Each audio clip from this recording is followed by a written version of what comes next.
Hello all, എല്ലാവർക്കും ഐപ്ലസിന്റെ പുതിയൊരു ക്ലാസ്സിലേക്ക് സ്വാഗതം.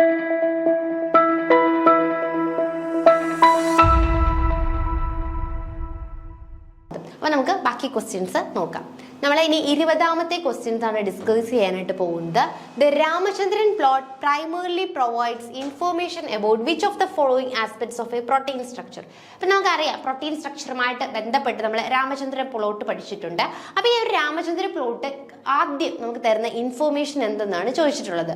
പ്രോട്ടീൻ്റെ ഫോൾഡിങ്സിന്റെ പാത്വേയെ പറ്റിയാണോ, അല്ലെങ്കിൽ ടെറിഷറി സ്ട്രക്ചറും ഫോർമേഷനെയും പറ്റിയാണോ, അതുപോലെ permissible dihedral angles of amino acid residues ആണോ, amino acid side chain interactions ആണോ, ഇതിൽ ഏതാണ് രാമചന്ദ്രൻ പ്ലോട്ട് പ്രൈമറി ആയിട്ട് നമുക്ക് തരുന്ന ഇൻഫർമേഷൻ എന്നാണ് ചോദിച്ചിട്ടുള്ളത്. നമുക്കത് എന്താണ് രാമചന്ദ്രൻ പ്ലോട്ട് എന്ന് നോക്കാം. A Ramachandran plot is a graphical representation of the possible conformation of a peptide backbone showing the relationship between phi and psi dihedral angles of amino acid. അപ്പം രാമചന്ദ്രൻ പ്ലോട്ട് എന്ന് പറയുന്നത് എന്താണ്? ഗ്രാഫിക്കൽ റെപ്രസെൻറ്റേഷൻ ആണ് അല്ലേ? അതായത് എന്തിൻ്റെ? പെപ്റ്റൈഡ് ബാക്ക് ബോണിന്റെ ഗ്രാഫിക്കൽ റെപ്രസെൻറ്റേഷൻ ആണ്. അതിൽ എന്തൊക്കെ കാണിക്കുന്നുണ്ട്? നമ്മുടെ phi and psi dihedral angles of amino acids കാണിക്കുന്നുണ്ട്. ഇറ്റ്സ് എ 2D പ്ലോട്ട് ആണ് അല്ലെ? 3D പ്ലോട്ട് അല്ല, 2D പ്ലോട്ട് ആണ്. Help to predict the secondary structure of protein. പ്രോട്ടീനിന്റെ സെക്കൻഡറി സ്ട്രക്ചർ പ്രെഡിക്റ്റ് ചെയ്യുവാനായിട്ട് ഉപയോഗിക്കുന്നതാണ് ഏതെന്ന് പറയുന്നത്? ഈ രാമചന്ദ്രൻ പ്ലോട്ട് എന്ന് പറയുന്നത്. ആൽഫ ഹെലിക്സസും ബീറ്റ ഷീറ്റ്സും ഒക്കെ ക്ലിയർ അല്ലേ? അപ്പോൾ നമ്മുടെ രാമചന്ദ്രൻ പ്ലോട്ടുമായിട്ട് ബന്ധപ്പെട്ട ക്വസ്റ്റ്യൻ എന്തായിരുന്നു? The Ramachandran plot primarily provides information അല്ലെ? ഫസ്റ്റ് ഇൻഫർമേഷൻ എന്തെന്നായിരുന്നു? അതെന്ന് പറയുന്നത് permissible dihedral angles of amino acid residues അല്ലെ? Dihedral angles of amino acid residues ആയിരുന്നു അതിന്റെ ഫസ്റ്റ് നമുക്ക് തരുന്ന ഇൻഫർമേഷൻ എന്ന് പറയുന്നത്. 21 നോക്കാം. The pair which correctly represent A buffer system in living organism. നമ്മുടെ ലിവിംഗ് ഓർഗാനിസത്തിലെ ബഫർ സിസ്റ്റം ഉണ്ടല്ലേ, അത് കറക്റ്റ് ഏതൊക്കെ പെയർ ചേർന്നിട്ടാണ് കറക്റ്റ് ആയിട്ട് നിൽക്കുന്നത്? നമുക്കറിയാം, വളരെ സിമ്പിൾ ക്വസ്റ്റൻ ആണ്. അസറ്റേറ്റും അസറ്റിക് ആസിഡും കൂടി ചേർന്നിട്ടാണ് അല്ലേ കറക്റ്റ് ആയിട്ടുള്ള ഒരു ബഫർ സിസ്റ്റത്തിന്റെ, ലിവിംഗ് ഓർഗാനിസത്തിലെ കറക്റ്റ് ബഫർ സിസ്റ്റം പെയറിങ് എന്ന് പറയുന്നത്. Next 22 question. The method of vegetative propagation അല്ലെ ടിഷ്യൂ കൾച്ചറിൽ നിന്നുള്ളൊരു ക്വസ്റ്റ്യൻ ആണ്. The method of vegetative propagation involve the use of rooted stem cutting. Rooted stem cutting involve ചെയ്യുന്ന vegetative propagation ഏതെന്നാണ് നമ്മൾ കുഞ്ഞു ക്ലാസ്സുകളിൽ തൊട്ട് പഠിക്കുന്നതാണ്. ലെയറിങ്, ഗ്രാഫ്റ്റിംഗ്, ബഡ്ഡിങ്, കട്ടിങ് ഒക്കെ. അപ്പം നമുക്ക് ആദ്യം ഓരോ ടേമും എന്താണെന്ന് കറക്റ്റ് ആയിട്ട് നോക്കാം. ആദ്യം ലെയറിംഗ് സ്റ്റാർട്ട് ചെയ്യാം. ലെയറിങ്, ഗ്രാഫ്റ്റിങ്, കട്ടിങ്, ബഡ്ഡിങ് ഇതൊക്കെ എന്താണ്? വെജിറ്റേറ്റീവ് പ്രൊപ്പഗേഷൻ ആണ്. അതായത് ഒരു പ്ലാന്റിൽ നിന്നും പുതിയ പ്ലാന്റ്സിനെ ക്രിയേറ്റ് ചെയ്തെടുക്കാനുള്ള വെജിറ്റേറ്റീവ് മെത്തേഡ്സിനെയാണ് നമ്മൾ എന്തെന്ന് വിളിക്കുന്നത്? ലെയറിങ്, ഗ്രാഫ്റ്റിംഗ്, കട്ടിങ് എന്നൊക്കെ പറയുന്നത്. സോ ലെയറിംഗ് എന്ന് പറയുന്നത് ഇൻവോൾവ് ബെൻഡിങ് എ സ്റ്റെം അല്ലെ? ഒരു സ്റ്റെമ്മിനെ നമ്മൾ എന്ത് ചെയ്യും? ബെൻഡ് ചെയ്യിച്ചിട്ട് ഗ്രൗണ്ടിലേക്ക് ബെൻഡ് ചെയ്യും. എന്നിട്ട് എന്ത് ചെയ്യും? അതിനെ സോയിൽ ഉപയോഗിച്ചുകൊണ്ട് നമ്മൾ കവർ ചെയ്യുന്നു. ആൻഡ് ദെൻ അവിടെ എന്ത് ചെയ്യുന്നു? പുതിയ റൂട്ടുകൾ എറേസ് ചെയ്യുന്നു. The stem remains attached to the parent plant. ഈ സ്റ്റെം എന്ത് ചെയ്യുന്നു? പാരന്റ് പ്ലാന്റുമായിട്ട് അറ്റാച്ച്ഡ് ആയിരിക്കും. ഇറ്റ് ഡെവലപ്സ്, അതിൽ എന്ത് ഡെവലപ്പ് ചെയ്യുകയും ചെയ്യും? റൂട്ടുകൾ ഡെവലപ്പ് ചെയ്യുകയും ചെയ്യും. സോ ലെയറിംഗ് എന്ന് പറയുന്നത് it involve bending of A stem അല്ലെ? സ്റ്റെമ്മിന്റെ ബെൻഡിങ്ങിന് ഹെൽപ്പ് ചെയ്യുന്നതാണ് ഏതെന്ന് പറയുന്നത്? ലെയറിംഗ് എന്ന് പറയുന്നത്.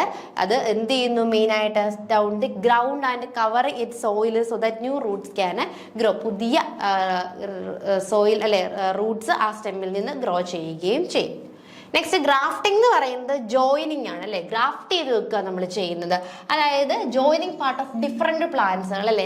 നമുക്ക് കുറച്ചുകൂടെ ഹൈബ്രിഡ് വെറൈറ്റീസോ അല്ലെങ്കിൽ പുതിയൊരു ക്യാരക്ടർ സൃഷ്ടിക്കാൻ വേണ്ടി രണ്ട് പ്ലാന്റുകളുടെ എന്ത് ചെയ്യുന്നു? ഡിഫറെന്റ് പാർട്സുകൾ ജോയിൻ ചെയ്തുകൊണ്ടുള്ളതാണ് ഏതെന്ന് പറയുന്നത്?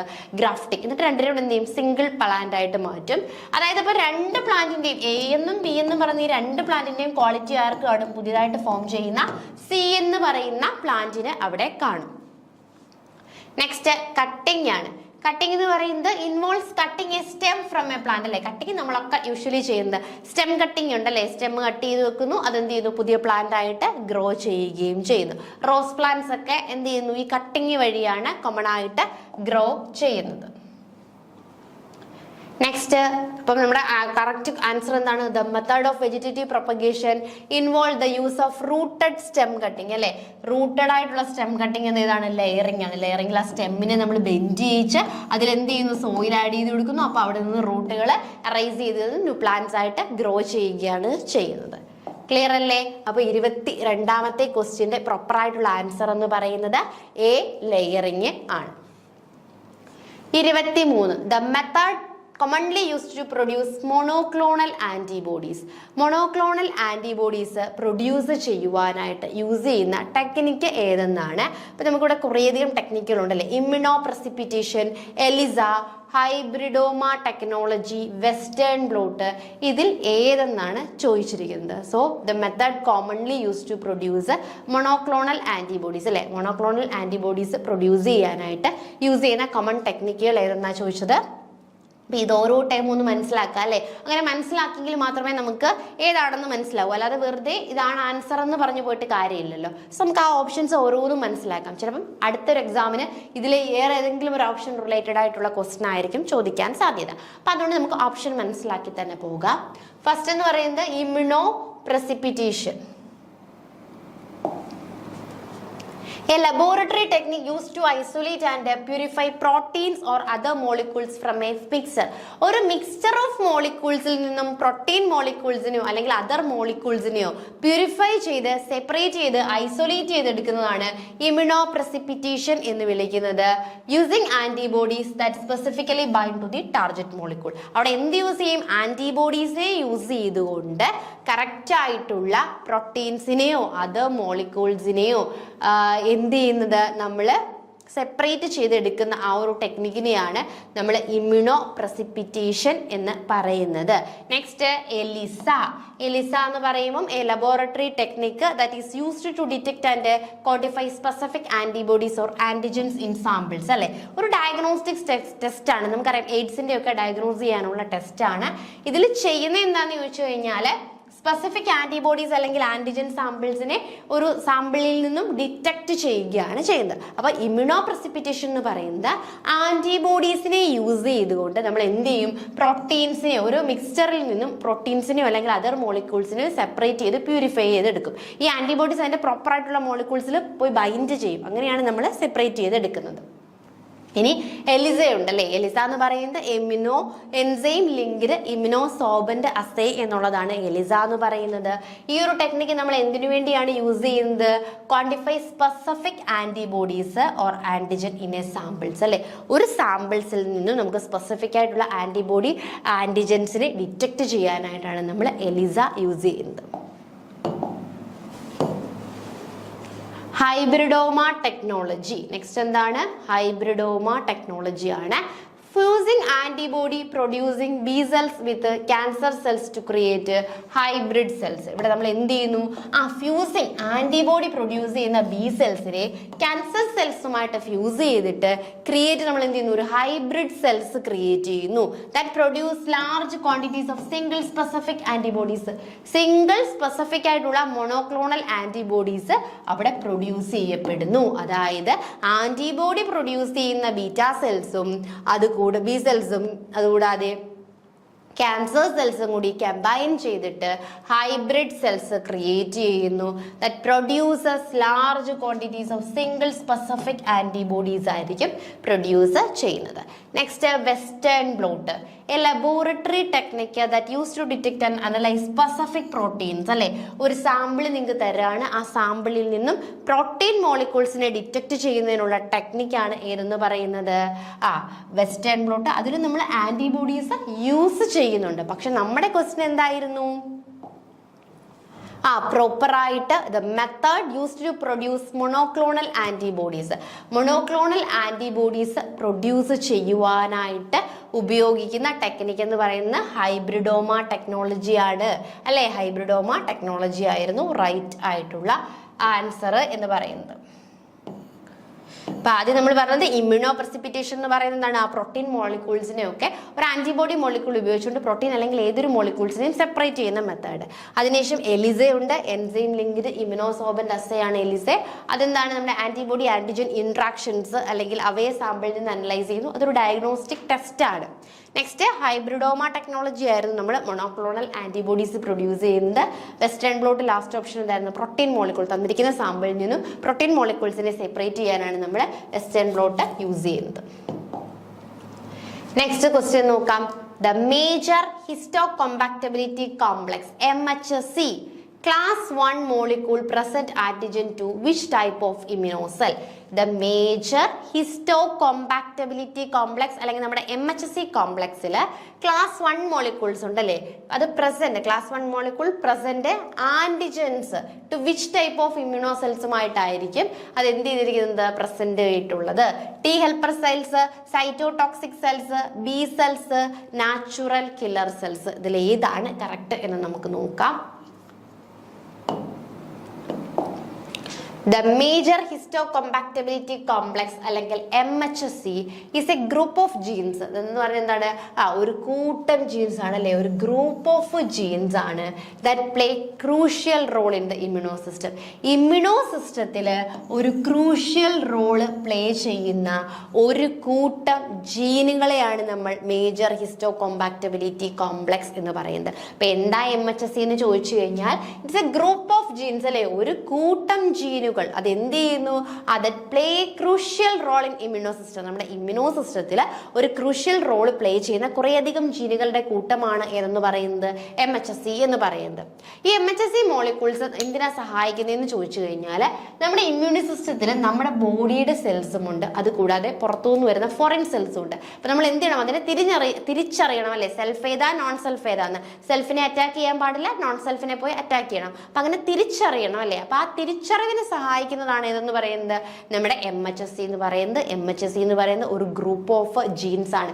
ഇമ്മ്യൂണോ സിസ്റ്റത്തിലെ ഒരു ഗ്രൂപ്പ് ഓഫ് ജീൻസിനെയാണ് നമ്മൾ MHC എന്ന് പറയുന്നത്. ഇവിടെ മെയിൻ ഫംഗ്ഷൻ എന്ന് പറയുന്നത് സെൽഫിനെയും നോൺ സെൽഫിനെയും ഐഡന്റിഫൈ ചെയ്യുക എന്നുള്ളതാണ്. ഇനി MHC molecule present in a piece of proteins to T cells with trigger immuno response അല്ലെ. ഈ MHC molecules present a piece of proteins അല്ലെ, ആന്റിജൻസുമായിട്ട് പ്രസന്റ് ആയിട്ട് ടു T സെൽസുമായിട്ടായിരിക്കും, വിച്ച് ദെൻ ട്രിഗർ ആണ് ഇമ്മ്യൂണോ റെസ്പോൺസ് ട്രിഗർ ചെയ്യുവാനായിട്ട് സഹായിക്കുന്നു. There are mainly 2 class ഉണ്ട്, MHC ക്ലാസ് 1ഉം MHC ക്ലാസ് 2. MHC ക്ലാസ് 1 എന്ന് പറയുന്നത് found on the surface of almost all cell presenting antigen to cytotoxic T cell. ഇതെന്ന് പറയുന്നത് ഓൾമോസ്റ്റ് എല്ലാ സെൽസിന്റെയും സർഫസിൽ കാണപ്പെടുന്നതാണ്. ഇത് MHC ക്ലാസ് 1 എന്ന് പറയുന്നത് എല്ലാ സെൽസിന്റെയും സർഫസിൽ കാണുന്നു. പ്രസന്റിംഗ് ആന്റിജൻ, ആന്റിജൻ എവിടെയായിരിക്കും? ടു സൈറ്റോടോക്സിക് T സെല്ലിലായിരിക്കും ആന്റിജൻ പ്രസന്റ് ആയിട്ടുള്ളത്. ഇനി MHC ക്ലാസ് 2 എന്ന് പറയുമ്പോൾ found on the surface of immuno cell. ഇമ്മ്യൂണോസെൽസിന്റെ സർഫസിൽ മാത്രമല്ല, ഇമ്മ്യൂണോസെൽസിന്റെ സർഫസിൽ മാത്രമാണ് MHC ക്ലാസ് 2വിനെ കാണുന്നത് അല്ലെ. MHC ക്ലാസ് 2വിനെ കാണുന്നത് ഇമ്മ്യൂണോസെൽസിന്റെ സർഫസിൽ മാത്രമാണ്. Such as dendritic cells, beta സെൽസിലൊക്കെ ആയിരിക്കും presenting antigen to helper T cells. Antigen എവിടെയാണ് കാണുന്നത്? ഹെൽപ്പർ T സെൽസിൽ. എന്നാൽ MHC ക്ലാസ് 1 സൈറ്റോടോക്സിക് T സെല്ലിലും ആയിരിക്കും കാണപ്പെടുന്നത്. So MHC class 1 molecule present antigen to CD8+2 cytotoxic T cells. അതിൽ T helper cells ഉണ്ട്, B cells ഉണ്ട്, natural killer cells ഉണ്ട്. അതിൽ T helper cells എന്ന് പറയുമ്പോൾ these cells recognize antigen presented by അല്ലെ. T helper cells എന്ത് ചെയ്യും? these cells അതായത് CD4+ T cells ആണ് നമ്മുടെ helper cells. ഈ helper cells എന്ത് ചെയ്യുന്നു എന്ന് ചോദിച്ചു കഴിഞ്ഞാൽ ആന്റിജൻസിനെ റെക്കഗ്നൈസ് ചെയ്യുന്നു അല്ലെ by MHC class 2 molecules. MHC class 1 അല്ല, MHC ക്ലാസ് 2 മോളിക്യൂൾസിൽ ആന്റിജനെ തിരിച്ചറിയുന്നു. B cells recognise antigen directly അല്ലെ. ഒരു MHC മോളിക്യൂൾസും ഇല്ലാതെ തന്നെ ബി സെൽസിന് എന്ത് ചെയ്യാം? ആന്റിജൻസിനെ തിരിച്ചറിയാം. Natural killer cells don't require antigen presentation by MHC molecule to recognise and kill. ഇവർക്കും എന്ത് വേണ്ട? ഒരു ആന്റിജൻ ഒന്നും ആവശ്യമില്ല, അവർക്കും MHCയെ തിരിച്ചറിയാൻ പറ്റും. So the major histocompatibility complex MHC1 ഏത് ആന്റിജനിലായിരുന്നു പ്രസന്റ് ആയിട്ടുള്ളത്? സൈറ്റോടോക്സിക് ടി സെല്ലിലായിരുന്നു നമ്മൾ പ്രസന്റ് ആയിട്ടുള്ളത് അല്ലേ. അപ്പൊ മനസ്സിലായല്ലോ എന്താണ് MHSC എന്നുള്ള ഒരു കൂട്ടം ജീൻസ് നമ്മുടെ ഇമ്മ്യൂണോ സിസ്റ്റവുമായി റിലേറ്റ് ചെയ്തിട്ടുള്ള ഒരു കൂട്ടം ജീൻസ് നമ്മുടെ ബോഡിയിലെ സെൽഫിനെയും നോൺ സെൽഫിനെയും തിരിച്ചറിയാനായിട്ട് സഹായിക്കുന്നവരാണ്. 2 ക്ലാസ്സുകളുണ്ട്. MHSC 1 ഉണ്ട്, MHSC 2 ഉണ്ട്. ഇപ്പൊ MHSC 1 എന്ന് പറയുമ്പോൾ ഓൾമോസ്റ്റ് എല്ലാ സെൽസിനെയും സർഫസിൽ കാണും. ഇതിൽ ആന്റിജൻ അറ്റാച്ച് ഇരിക്കുന്നത് എവിടെയായിരിക്കും? സൈറ്റോടോക്സിക് ടി സെല്ലിലായിരിക്കും ആന്റിജൻ ഇരിക്കുന്നത്. നമ്മുടെ MHSC ക്ലാസ് 2 എന്ന് പറയുമ്പോൾ ഇമ്യൂണോ സെൽസിൽ മാത്രം, അതിൻ്റെ മാത്രം സർഫസിലായിരിക്കും. അത് കാണപ്പെടുന്നത് നമ്മുടെ ബി സെൽസിലും ആയിരിക്കും, അല്ലെങ്കിൽ ഹെൽപ്പർ സെൽസിലും ബി സെൽസിലും ഒക്കെ ആയിരിക്കും. ഇപ്പൊ ടി ഹെൽപ്പർ സെൽസ് എന്താണെന്ന് മനസ്സിലാക്കുക. ഓപ്ഷനിലെ ടി ഹെൽപ്പർ സെൽസ് എന്ന് പറയുന്നത് അതിന് ഒരു ആന്റിജൻ അല്ലെ, recognise antigen presented by the MHSC class 2. These cells recognise antigen presented by MHSC class 2 molecules ആണ് അല്ലെ. ഇവിടെ നമ്മുടെ ഓപ്ഷൻസിൽ ആര് കിടപ്പുണ്ടായിരുന്നു? ആദ്യം ടി ഹെൽപ്പർ സെൽസ് എന്ന് പറയുന്ന ഓപ്ഷൻ ഉണ്ടല്ലേ. ടി ഹെൽപ്പർ സെൽസ് എന്താണ്? എപ്പോഴും അത് MHSC 2 ആന്റിജൻസിനെ റെക്കഗ്നൈസ് ചെയ്യും. ഇവിടെ MHSC 1 ചോദിച്ചിരിക്കുന്നത്. MHSC 2 ആന്റിജൻസിനെ റെക്കഗ്നൈസ് ചെയ്യാനായിട്ടാണ് യൂസ് ചെയ്യുന്നത്. ബി സെൽസ് എന്ന് പറയുന്നത് ആന്റിജനെ ഡയറക്റ്റ്, ഈ ബി സെൽസ് ആന്റിജനെ ഡയറക്റ്റ് റെക്കഗ്നൈസ് ചെയ്യും. അവിടെ നമുക്ക് എന്തിന്റെ സഹായമൊന്നുമില്ല, MHSCയുടെ ആവശ്യമൊന്നുമില്ല. നാച്ചുറൽ കില്ലർ സെൽസും എന്ത് ചെയ്യുന്നു? ഡയറക്റ്റ് തിരിച്ചറിയും. നമ്മുടെ ആൻസർ എന്ന് പറയുന്നത് ഏതാണ് കറക്റ്റ് ആയിട്ടുള്ളത്? 24ാമത്തെ ക്വസ്റ്റ്യന്റെ correct answer cytotoxic T cell എന്നുള്ളതാണ് right one. 25. Which of the following is not a requirement for maintaining Hartley-Weinberg equilibrium in a population? അപ്പോൾ നമുക്കറിയാം ഹാർഡ്ലി പോപ്പുലേഷൻ ജെനറ്റിക്സിലുള്ളതാണ് ഹാർഡി-വെയിൻബർഗ് പ്രിൻസിപ്പിൾ അല്ലെങ്കിൽ ഇക്വിലിബ്രിയം. അപ്പോൾ അതുമായി ബന്ധപ്പെട്ട് അല്ലെ നോട്ട് എ റിക്വയർമെന്റ്, അതിന്റെ റിക്വയർമെന്റ് അല്ലാത്തത് ഏതെന്നാണ് ചോദിച്ചിരിക്കുന്നത്? No mutation, large population size, non random mating, no migration. ഇതിൽ ഏതാണ് നമ്മുടെ ഹാർഡി-വെയിൻബർഗ് ഇക്വിലിബ്രിയത്തിന്റെ ഫീച്ചർ അല്ലാത്തത് എന്നാണ് ചോദിച്ചിരിക്കുന്നത്? നമുക്ക് നോക്കാം. The Hartley-Weinberg equilibrium അല്ലെ is a principle stating that the genetic variation, ഒരു പോപ്പുലേഷനിലെ ജനറ്റിക് വേരിയേഷൻ ഉണ്ടല്ലേ, ഒരു പോപ്പുലേഷനിലെ ജനറ്റിക് വേരിയേഷൻ എന്ന് പറയുന്നത് എന്തായിരിക്കും? കോൺസ്റ്റന്റ് ആയിരിക്കും. ഒരു പോപ്പുലേഷനിലെ ജനറ്റിക് വേരിയേഷൻ എന്ന് പറയുന്നത് കോൺസ്റ്റന്റ് ആയിരിക്കും ഫ്രം 1 generation to next. ഒരു ജനറേഷൻ തൊട്ട് അടുത്തൊരു ജനറേഷൻ വരെ ഒരു പോപ്പുലേഷനിലെ ജനറ്റിക് വേരിയേഷൻ എന്ന് പറയുന്നത് എന്തായിരിക്കും? കോൺസ്റ്റന്റ് ആയിരിക്കും. In the absence of A disturbing factor അല്ലെ, എന്തെങ്കിലും ഒരു ഡിസ്റ്റർബിംഗ് ഫാക്ടറിന്റെ ആബ്സെൻസിൽ ആ ഒരു പോപ്പുലേഷന് എപ്പോഴും റിമൈൻ കോൺസ്റ്റന്റ് ആയിട്ടായിരിക്കും ഇരിക്കുന്നത്. അതിലൊരു ചേഞ്ച് ഉണ്ടാവുകയില്ല. The principle state that if a population meet the following condition അല്ലേ, അപ്പോൾ ഈ ഒരു പോപ്പുലേഷൻ എന്തൊക്കെ കണ്ടീഷനാണ് മീറ്റ് ചെയ്യേണ്ടതുണ്ട്? ലാർജ് പോപ്പുലേഷൻ സൈസ് ആയിരിക്കണം, റാൻഡം മീറ്റിംഗ് ആയിരിക്കണം, നോ മ്യൂട്ടേഷൻ, മ്യൂട്ടേഷൻസ് അല്ലേ സഡൻ ചേഞ്ചുകളൊന്നും വരാൻ പാടില്ല, നോ ജീൻ ഫ്ലോ ആയിരിക്കണം അല്ലെ, അകത്തൊന്നും പുറത്തോട്ടൊന്നും ജീൻ ഫ്ലോ ചെയ്യാൻ പാടില്ല, നാച്ചുറൽ സെലക്ഷനും കാണാൻ പാടില്ല. അപ്പം ഇത്രയും കണ്ടീഷൻസ് ഓക്കുപ്പൈ ചെയ്യുന്ന ഒരു പോപ്പുലേഷനിലാണ് എന്ത് വേരിയേഷൻ എന്ന് പറയുന്നത് റിമൈൻ കോൺസ്റ്റന്റ് ആയിരിക്കും. അവിടെ ഒരു തരത്തിലുള്ള ചേഞ്ചുമില്ല ഒരു ജനറേഷൻ ടു അനദർ ജനറേഷൻ വരെ. അപ്പം ഇതിനകത്ത് നമുക്ക് ഇത് കാൽക്കുലേറ്റ് ചെയ്യാൻ നമുക്കൊരു ഇക്വേഷൻ ഒക്കെ ഉണ്ടല്ലേ. എന്തായിരുന്നു? P square plus 2pq plus q square equal to 1.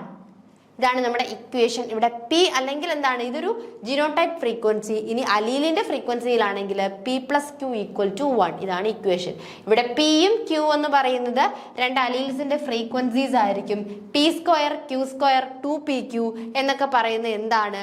ജീനോടൈപ്പുകളാണ്. P square എന്ന് പറയുന്നത് ഹൊമോസൈഗസ് ആയിട്ടുള്ള ഡോമിനന്റ് ആണ്. ക്യൂ സ്ക്വയർ എന്ന് പറയുന്നത് ഹൊമോസൈഗസ് ആയിട്ടുള്ള റെസസീവ് ആണ്. ഇത് ഹെട്രോസൈഗസ് ആയിട്ടുള്ള അല്ലെ റെസസീവ് ആണ് 2pq എന്ന് പറയുന്നത്. ക്ലിയർ ആണോ? സോ ഇതാണ് എന്തെന്ന് പറയുന്നത് നമ്മുടെ മെയിൻ ആയിട്ടുള്ള കണ്ടീഷൻസ്. ഇത്രയും കണ്ടീഷൻസ് ഫോളോ ചെയ്യുമ്പോഴാണ് എന്ത് നടക്കുന്നത്? Hardy Weinberg principle. അപ്പൊ ഇതില് നോൺ റാൻഡം മീറ്റിംഗ് എന്നാണ് പറഞ്ഞില്ലേ, not a requirement. Non random mating അല്ല വേണ്ട, നമുക്ക് ഏതാണ് നമ്മൾ പറഞ്ഞു, നമുക്ക് വേണ്ടത് റാൻഡം മീറ്റിംഗ് ആണ് കണ്ടീഷൻ. അപ്പൊ നോൺ റാൻഡം മീറ്റിംഗ് എന്തല്ല, ഇതിന്റെ ഒരു ക്യാരക്ടേഴ്സ് അല്ല, ഹാർട്ട്ലി-വെയിൻബർഗ് പ്രിൻസിപ്പിളിന്റെ ക്യാരക്ടർ അല്ല. Next, the Opron model which illustrates negative control and involve the attenuation to regulate gene expression. Lac-Opron, TRP-Opron, Arabinose-Opron, SOS response Opron. നമുക്ക് നോക്കാം.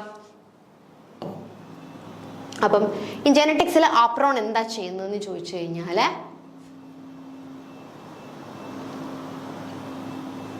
ഓക്കെ, ജെനറ്റിക്സിൽ ശരിക്കും ഓപ്രോണിന്റെ ഒരു ഫംഗ്ഷൻ എന്താണെന്ന് ചോദിച്ചു കഴിഞ്ഞാൽ regulatory system that control gene expression അല്ലെ. പ്രൊക്കാരിയോട്സിലോ എന്ത് ചെയ്യുന്നു, ജീനിന്റെ എക്സ്പ്രഷൻസിനെ കൺട്രോൾ ചെയ്യുന്ന ആൾക്കാരാണ് ഈ ഓപ്രോൺസ് എന്ന് പറയുന്നത്.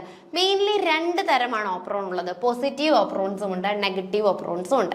ഈ പോസിറ്റീവ് ഓപ്രോൺസ് എന്ത് ചെയ്യുന്ന അറിയാവോ, gene expression is turned on. ആ ജീനിന്റെ എക്സ്പ്രഷനെ എന്ത് ചെയ്യും, ഓൺ ചെയ്യും അല്ലെങ്കിൽ ഇൻഡ്യൂസ് ചെയ്യും ആ എക്സ്പ്രഷൻ എക്സ്പ്രസ് ചെയ്യാൻ വേണ്ടി ബൈ എ റെഗുലേറ്ററി protein.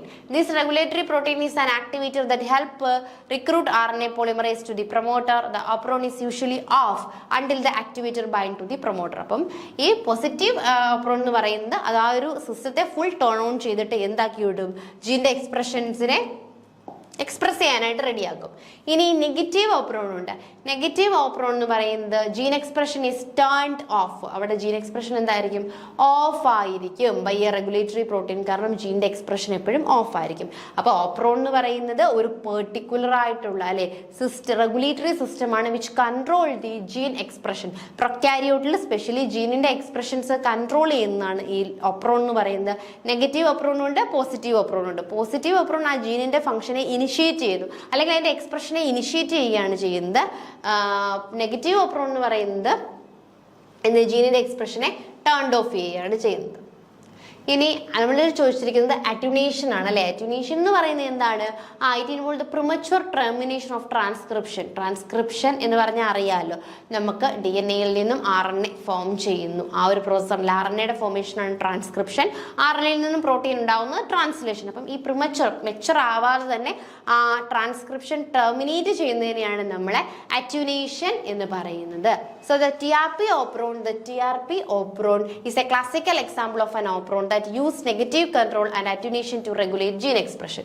അപ്പോൾ ഇവിടെ നമ്മുടെ TRP opron എന്ത് ചെയ്യും, ഇറ്റ്സ് എ നെഗറ്റീവ് ഓപ്രോൺ ആണ്. നെഗറ്റീവ് ഓപ്രോൺ ആയതുകൊണ്ട് തന്നെ അത് എന്തായിരിക്കും ചെയ്യുന്നത്, ആ ഒരു ജീനിന്റെ എക്സ്പ്രഷനെ അത് എന്ത് ചെയ്യും, ക്ലോസ് ചെയ്യും അല്ലെങ്കിൽ ഓഫ് ആക്കി വെക്കും. ആ ഒരു ഫുൾ സിസ്റ്റത്തെ ഓഫ് ആക്കി വെക്കും. അപ്പൊ അറ്റ്യൂനേഷൻ എന്ന് പറഞ്ഞു കഴിഞ്ഞാൽ എന്താ ടൈം കൊണ്ട് മീൻ ചെയ്യുന്നത്, നമ്മൾ ആ ട്രാൻസ്ക്രിപ്ഷനെ മെച്ചർ ആവുന്നതിന് മുമ്പ് അല്ലെങ്കിൽ ആ ഒരു പ്രോസസ്സ് കംപ്ലീറ്റ് നടക്കുന്നതിന് മുമ്പ് അതിനെ എന്ത് ചെയ്യുക, നമ്മൾ ടെർമിനേറ്റ് ചെയ്യുന്നതിനെയാണ് നമ്മൾ അറ്റ്യൂനേഷൻ എന്ന് പറയുന്നത്. അപ്പൊ ഈ ഒരു അറ്റ്യൂനേഷൻ റെഗുലേറ്റ് ചെയ്യുന്ന എപ്പോഴും എന്തായിരിക്കും, നെഗറ്റീവ് ഓപ്രോൺസ് ആയിരിക്കും അല്ലെ. കാരണം അത് നിർത്തുവാണ്, ആ സിസ്റ്റത്തെ നമ്മൾ ഓഫ് ആക്കുകയാണ്. ഓൺ ചെയ്യുന്ന എപ്പോഴും അതായിരിക്കും പോസിറ്റീവ് ഓപ്രോൺസ് ആയിരിക്കും. So it is involve in the biosynthesis of tryptophan in equally. അപ്പൊ ഈ TRP ഓപ്രോൺ എന്താണ്, ട്രിപ്റ്റോഫാൻ അല്ലെ. ട്രിപ്റ്റോഫാന്റെ ബയോസിന്തസിസ് സ്പെഷ്യലി ഈക്കോലിയിലാണ് എന്തിന് സഹായിക്കുന്നത്, ഈ ഒരു TRP ഓപ്രോൺ ആ ഒരു ജീനിന്റെ ഫംഗ്ഷനെ എക്സ്പ്രസ് ചെയ്യാനായിട്ട് സഹായിക്കുന്നത്. നെക്സ്റ്റ് ഓപ്ഷൻ എന്ന് പറയുന്നത് ലാക്കോപ്രോൺ ആയിരുന്നു. ലാക്കോപ്രോൺ നമുക്ക് അറിയാലേ, ലാക്ടോസ് മെറ്റബോളിസത്തിനാണ് സഹായിക്കുന്നത്. അത് പോസിറ്റീവ് അല്ലേ. It is a classic example of positive control and negative control. But it does not involve in the attenuation പ്രോസസ്സിൽ. അത് ഇൻവോൾവ് ചെയ്യുന്നില്ല. നമ്മളോട് ചോദിക്കുന്ന അറ്റ്യൂനേഷൻ പ്രോസസ്സിൽ ഇൻവോൾവ് ചെയ്യുന്ന ഓപ്രോൺ ഏതെന്നാണ്. അറ്റ്യൂനേഷൻ എന്ന് പറഞ്ഞു കഴിഞ്ഞാൽ എന്താണ്, ട്രാൻസ്ക്രിപ്ഷൻ ടെർമിനേറ്റ് ചെയ്യുന്നതാണ്. അത് കറക്റ്റായിട്ട് പറയുകയാണെങ്കിൽ TRP ഓപ്രോൺ അതൊരു നെഗറ്റീവ് ഓപ്രോൺ ആണ്. ആ ഓപ്രോൺ എന്ത് ചെയ്യുന്നു, ഈ ഒരു പ്രോസസ്സിനെ അതായത് ട്രിപ്റ്റോഫാന്റെ ബയോസിന്തസിസിൽ ഹെൽപ്പ് ചെയ്യുന്ന അല്ലെങ്കിൽ ആ ഒരു സിസ്റ്റത്തെ ഓഫ് ചെയ്യാൻ സഹായിക്കുന്നതാണ്. നെക്സ്റ്റ് അറാബിനോസ് ഓപ്രോൺ ഉണ്ട്. അത് അറാബിനോസിന്റെ മെറ്റബോളിസത്തിന് സഹായിക്കുന്നതാണ്. അതും എന്താണ്, ഒരു പോസിറ്റീവ് കൺട്രോൾ ആണ് അല്ലേ. അപ്പൊ അതെന്ത് ചെയ്യാണ്, അത് സ്റ്റോപ്പ് ചെയ്യാതിരിക്കില്ല, അതിനെ പ്രൊമോട്ട് ചെയ്യുകയാണ് ചെയ്യുന്നത്. ഇനി SOS റെസ്പോൺസ് ഓപ്രോൺ ഉണ്ട്. This is not a specific operon but rather than regulation that respond to DNA damage അല്ലേ. അപ്പൊ ഇതൊരു കറക്റ്റ് ഓപ്രോൺ എന്നൊന്നും നമുക്ക് പറയാൻ പറ്റില്ല. നമുക്ക് DNA-യിൽ കുറേയധികം ഡാമേജുകൾ ഉണ്ടാവും അല്ലെ. കെമിക്കൽസ് കൊണ്ടോ ഫിസിക്കൽസ് കൊണ്ടോ ഒക്കെ കുറേയധികം ഡാമേജ് ഉണ്ടാവും. അപ്പൊ ആ ഒരു ഡാമേജിനെ റിപ്പയർ ചെയ്യുന്ന ആ ഒരു മെക്കാനിസം SOS റെസ്പോൺസ് ഓപ്രോൺ എന്ന് പറയുന്നത്. അപ്പം ആ 4 ടേമുകളും ക്ലിയർ ആയല്ലോ അല്ലെ. നമുക്ക് ലാക്കോപ്രോൺ എന്താണ്, TRP ഓപ്രോൺ എന്താണ്, അറാബിനോസ് ഓപ്രോൺ എന്താണ്, SOS റെസ്പോൺസ് ഓപ്രോൺ എന്താണ്, ഇത്രയും ടേമുകൾ ക്ലിയർ ആയല്ലോ അല്ലെ. ഇപ്പൊ നമ്മുടെ ക്വസ്റ്റ്യൻ ഒന്നുകൂടി പറയാം. The operon model which illustrate negative control അല്ലെ. ഒന്നാമത്തെ പോയിന്റ് എന്തായിരുന്നു, നെഗറ്റീവ് കൺട്രോൾ ആയിരിക്കണം. അത് കൂടാതെ ഇൻവോൾവ് ഇൻ അറ്റ്യൂനേഷൻ അല്ലെ. അറ്റ്യൂനേഷൻ എന്ന് പറയുന്ന പ്രോസസ്സിൽ ഇൻവോൾവ് ആവണം. അങ്ങനെയുള്ളത് ഏതെന്നായിരുന്നു. അറ്റ്യൂനേഷൻ എന്ന് പറയുമ്പോൾ പ്രിമച്വർ ടെർമിനേഷൻ ഓഫ് ട്രാൻസ്ക്രിപ്ഷൻ ആണ്. അതിൽ ഏതായിരുന്നു? ലാക്കോപ്രോൺ എന്ന് പറയുന്നത് നമ്മുടെ ലാക്ടോസ് മെറ്റബോളിസമായിട്ട് റിലേറ്റഡ് ആണ്. അരാബിനോസ് മെറ്റബോളിസമായി റിലേറ്റഡ് ആണ്. അതെല്ലാം എന്താണ്? പോസിറ്റീവ്ലി കൺട്രോൾഡ് ആണ്. SOS റെസ്പോൺസ് എന്ന് പറയുമ്പോൾ അത് ഒരു പക്ക ഓപ്രോൺ എന്ന് നമുക്ക് പറയാനായിട്ട് പറ്റില്ല. അതെന്ന് പറയുന്നത് DNA-യിൽ ഉണ്ടാവുന്ന ഡാമേജുകളെ ഓവർകം ചെയ്യുന്ന ഒരു മെക്കാനിസം ആണ്. പിന്നുള്ളതാണ് നമ്മുടെ TRP ഓപ്രോൺ എന്ന് പറയുന്നത്. അതാണ് റൈറ്റ് ആയിട്ടുള്ള ആൻസർ എന്ന് പറയുന്നത്.